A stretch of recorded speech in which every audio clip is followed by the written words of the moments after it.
ഇന്ന് നമ്മൾ banking and ഇൻഷുറൻസിൽ RBIയുടെ objectives ആണ് പഠിക്കുന്നത്. പ്രധാനമായിട്ടും നമ്മൾ നോക്കേണ്ട ഒരു കാര്യം RBI സ്ഥാപിക്കുന്നതിന് തൊട്ട് മുമ്പ് തന്നെ നമ്മുടെ രാജ്യത്ത് സാമ്പത്തിക വ്യവസ്ഥയുടെ കൺട്രോളിങ്ങും പ്രിന്റിംഗ് ഓഫ് കറൻസിയും രണ്ടാളുകളായിരുന്നു ചെയ്തിരുന്നത്. ഡ്യുവൽ കൺട്രോൾ ആയിരുന്നു. ഇവിടെ നിങ്ങൾക്ക് മനസ്സിലാക്കാൻ പറ്റും. Prior to the establishment of Reserve Bank, Indian financial system was totally inadequate on account of inherent weakness of the dual control. സ്ഥാപിക്കുന്നതിന് മുമ്പ് RBI സ്ഥാപിക്കുന്നതിന് മുമ്പ് നമ്മളുടെ ഫിനാൻഷ്യൽ സിസ്റ്റം ടോട്ടലി ഇൻഅഡ്യൂക്കേറ്റ് ആയിരുന്നു, അപര്യാപ്തമായിരുന്നു. കാരണം എന്താണ്? On account of the inherent weakness of the dual control. രണ്ട് തരത്തിലുള്ള കൺട്രോൾ ആണ് ഉണ്ടായിരുന്നു. അതായത് കറൻസി ആരായിരുന്നു കൺട്രോൾ ചെയ്തിരുന്നത്?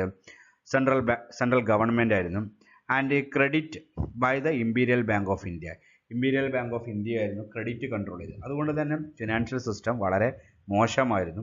അപ്പോൾ RBI സ്ഥാപിച്ച ശേഷം പ്രിന്റിംഗ് ഓഫ് കറൻസിയും ക്രെഡിറ്റിന്റെ കൺട്രോളും ഒരൊറ്റ കുടക്കീഴിൽ കൊണ്ടുവന്നു, അതായത് RBIന്റെ കീഴിൽ. അതിനുശേഷമാണ് നമ്മൾ ഒബ്ജക്റ്റീവ്സ് ഡിസ്കസ് ചെയ്യുന്നത്. പ്രധാനമായിട്ടുള്ള ഒബ്ജക്റ്റീവ്സ് നോക്കാം. പ്രധാനപ്പെട്ട ഒബ്ജക്റ്റീവ്സ് ഓഫ് RBI ഇത് നിങ്ങൾക്ക് 5 മാർക്ക് സെക്ഷനിൽ ചോദിക്കാവുന്നതാണ്. വളരെ സിമ്പിളാണ്. ഒന്നാമത് to manage the monetary and credit system of the country.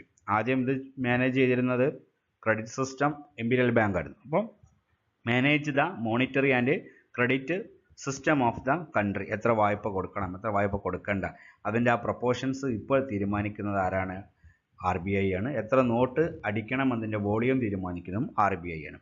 Next to stabilise the internal and external value of the rupee. നമ്മുടെ കറൻസിയുടെ വാല്യൂ തീരുമാനിക്കുന്നതും, അതായത് ഇന്റേണലും എക്സ്റ്റേണലും അതിൻ്റെ വാല്യൂ തീരുമാനിക്കുന്ന അത് സ്റ്റെബിലൈസ് ചെയ്യാൻ പരിശ്രമിച്ചു തുടങ്ങി. പിന്നെ പറയുന്നു for the balanced and systematic development of the banking in the country. രാജ്യത്ത് വളരെ ബാലൻസിങ് ആയിട്ടുള്ള ബാങ്കിങ് സെക്ടറിന്റെ വികസനം സാധ്യമാക്കാൻ ശ്രമിക്കൽ തുടങ്ങി. അതൊരു ഒബ്ജക്റ്റീവ്സ് ആണ്. അതുപോലെ തന്നെ for the development of the organised money market in the country. കൺട്രിയിൽ ഒരു ഓർഗനൈസ്ഡ് മണി മാർക്കറ്റ്, നമുക്കറിയാലോ ഫിനാൻഷ്യൽ മാർക്കറ്റ് രണ്ട് തരത്തിലുണ്ട്. മണി മാർക്കറ്റും ഉണ്ട്, ക്യാപിറ്റൽ മാർക്കറ്റ് ഉണ്ട്. മണി മാർക്കറ്റ് എന്തിനാണ്?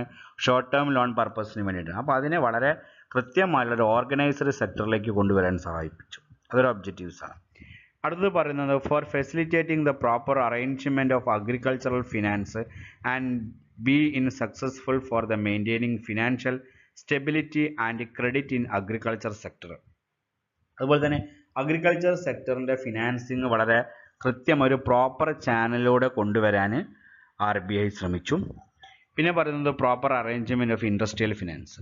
അതുപോലെ തന്നെ ഇൻഡസ്ട്രിയൽ ഫിനാൻസ്. നമ്മുടെ രാജ്യത്തിന്റെ 3 സെക്ടറുകളാണ്: agriculture sector, industrial sector and service sector. അപ്പോൾ ഈ RBIന്റെ സ്ഥാപിച്ച വർഷങ്ങളിൽ നമ്മൾ സർവീസ് സെക്ടർ അത്ര പ്രയോറിറ്റി ഇല്ലായിരുന്നു. പ്രയോറിറ്റി ഉള്ളത് അഗ്രികൾച്ചറിനും ഇൻഡസ്ട്രിക്കും മാത്രമാണ്. അപ്പോൾ അതിന് രണ്ടും വളരെ ഓർഗനൈസ്ഡ് സെക്ടറായിട്ട് അവർക്ക് ഫിനാൻസ് കൊടുക്കാൻ തീരുമാനിച്ചു. പിന്നെ അവിടെ പറഞ്ഞു proper arrangement of public debts. Public ഡെപ്റ്റ്, അതായത് ഗവൺമെന്റ് കടമെടുക്കുന്നതിനെ കുറിച്ചിട്ട് കൃത്യമായിട്ടുള്ളൊരു ഔട്ട്ലുക്ക് കൊണ്ടുവരാൻ സാധിച്ചു. To establish monetary relationship with other countries of world and international financial institution. അതുപോലെ തന്നെ രാജ്യത്തിന് പുറത്തുള്ള വൻകിട അല്ലെങ്കിൽ വിദേശ രാജ്യങ്ങളുമായും അതുപോലെ തന്നെ വിദേശ ഫിനാൻഷ്യൽ ഇൻസ്റ്റിറ്റ്യൂഷനായിട്ടും നല്ലൊരു റിലേഷനും ഉണ്ടാക്കുവാൻ RBI ഒരു പ്രഖ്യാപിത ലക്ഷ്യമായി. അതായത് IMF, അതുപോലെ തന്നെ IMF, അതുപോലെ തന്നെ വേൾഡ് ബാങ്ക് ഇവരായിട്ടൊക്കെ നല്ലൊരു റിലേഷൻ ഉണ്ടാക്കണമെന്ന് അവരുടെ പ്രധാനപ്പെട്ട ഒബ്ജക്റ്റീവ്സ് ആണ്. പിന്നെ പറയുന്നത് for the centralisation of the cash reserves of commercial banks.